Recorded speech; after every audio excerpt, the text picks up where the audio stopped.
Hello, class, and welcome.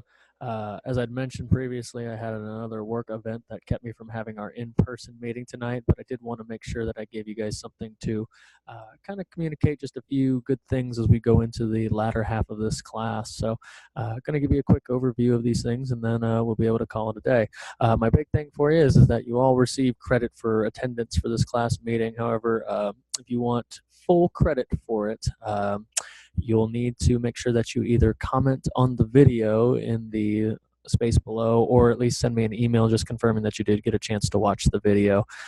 Either way, you'll still get a grade, but if you want to get the full point value, just make sure you do one of those two things. So a couple things that I'm going to show you and talk about. Some of them are going to be in relation to your upcoming semester.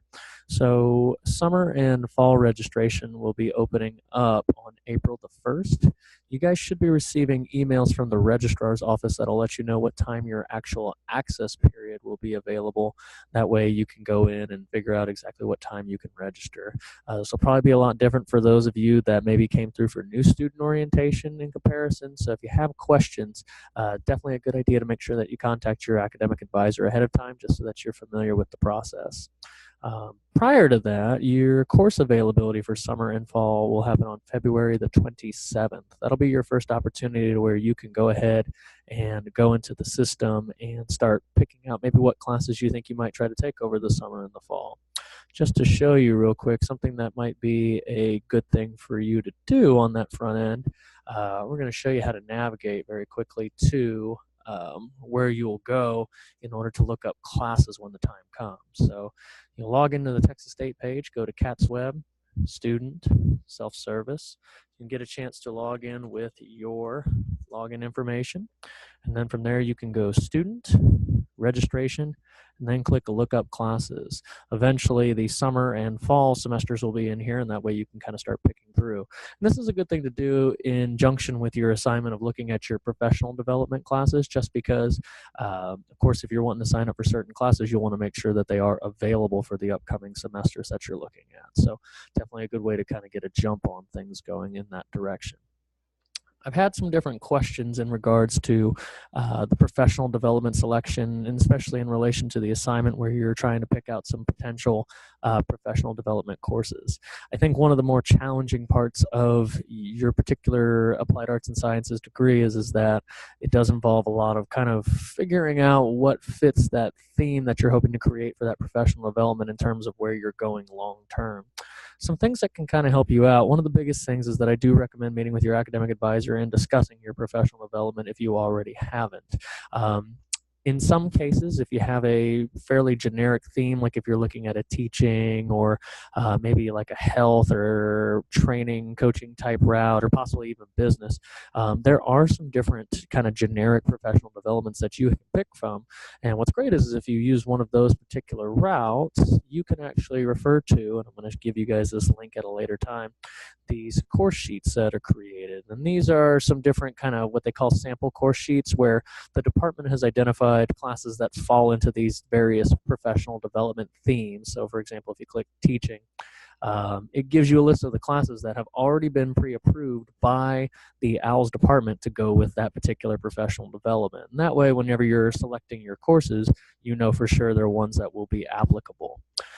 Some of you, if you haven't had a chance to identify your professional development with your advisor, it may be for a couple reasons. Maybe you have a non-standard professional development based on what your long-term goals are, or maybe you just have some unique coursework that you're kind of trying to flesh out to see if you can take the best advantage of your courses. If you don't get a chance to work with your academic advisor here in the Applied Arts Advising Center, the next thing that you could do, especially if you think you're going to fall under that non-standard route, is actually contact the OWLS department directly. You can send them an email, and there's their email at the bottom of this page here. And that allows you to go ahead and set up a meeting to where you can work on trying to get some of that approval. Really, the more legwork that you do on the front end as far as course approvals for your program, the easier things will be whenever it comes time to actually register. Another great website that you can utilize whenever you're looking at your particular courses that you're hoping to take for the upcoming semesters, it's going to be down here actually at the bottom of the main Texas State page. You'll notice at the bottom here that there's a course and faculty info button that says HB 2504. This is actually a legislative mandate that requires actually Texas State to post what kind of course information is available for the various classes that are so let's say, for example, you wanted to look up a particular occupational education class. You could come in here. You could look up, for example, the intro class that we're currently in, and what it has is all the different professors that currently teach that class, a breakdown of their vita so you can get more information about your particular professor, and then you can also look up a course syllabus. This can be pretty helpful, especially when you're starting to look through at those various class options that you're hoping to sign up for, just because it can give you a sense of what's required for the particular course. Another thing I'll say whenever you're looking at your professional development classes, something to be very aware of, especially whenever you're interacting with some of these departments outside of the occupational education and career and technical education courses, is that depending on which classes you're looking at, there may be various prerequisites that are built into courses that you can't see, or there might just be some classes where they're reserved specifically for students that fall under a certain major. Something that's another good idea for you to do as you're looking at coursework is to go to the undergraduate catalog. You're able to actually come in here, go to the undergraduate component and click on courses, and this will allow you to go in and take just a general look at various classes in different departments. So if there's something that you're looking at that you think will fit your professional development theme, you can double check on the front end to see if there's any type of prereq that you might want to make sure you're aware of, or anything else that might bar you from getting into that class. Typically, especially if you're taking classes that normally don't fall under a lot of the more common things that students will take through ALS, usually those are going to require some kind of additional approval or something along that line. So it's a good idea to kind of have that information available on the front end. Another big thing that I was going to discuss with everybody is just a reminder that after we got done with our resume activity in class, you guys did a really great job, and I thought I saw some really great professional work, and it seems like we've got a nice wide array of people with varying work experience. I still think it never hurts to make sure that you do follow up with revising your resume and getting an opportunity to make sure that it's the best possible version of it. And a great person to talk to about that is Ross Wood, who is our career service liaison to Applied Arts. So if you ever want to get in touch with him, his email is rossw@txstate.edu. So if you ever have any questions, you're more than welcome to send him a quick email. Typically, they're in part of their busier season at this point in the year just because they're doing a lot of career fairs, but he still does some really helpful practical stuff. And he can also talk to you a little bit about how to best market this degree once you actually do get to graduation.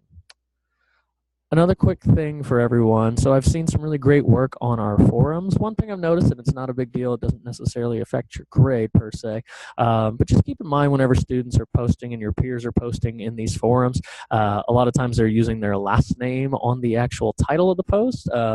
So just keep that in mind. Maybe you want to take a look at their name. That way you don't accidentally call somebody by their last name. I'm sure they aren't incredibly offended, but maybe it's just a good professional thing to make sure you're calling them by the correct name in your responses. And then the other thing is, again, I know it's not required by the grade to go back, especially after you've done your necessary minimum as far as posts are concerned, but it is a good idea, maybe even after the due date, to go back and look just to make sure if anybody posted or responded back to a comment on the forums. We're, again, trying to foster that general sense of community, and this is one way that we can make sure we keep that going. So that does it for all of my updates for class. Again, if you guys have any questions, feel free to get in touch with me. I'm always going to try to respond as soon as I can. And just don't forget, for making sure that you get your full credit for this meeting, just make sure that you either comment on this video or make sure that you send me an email letting me know that you watched it. All right, have a great evening, and we will keep looking at your good work.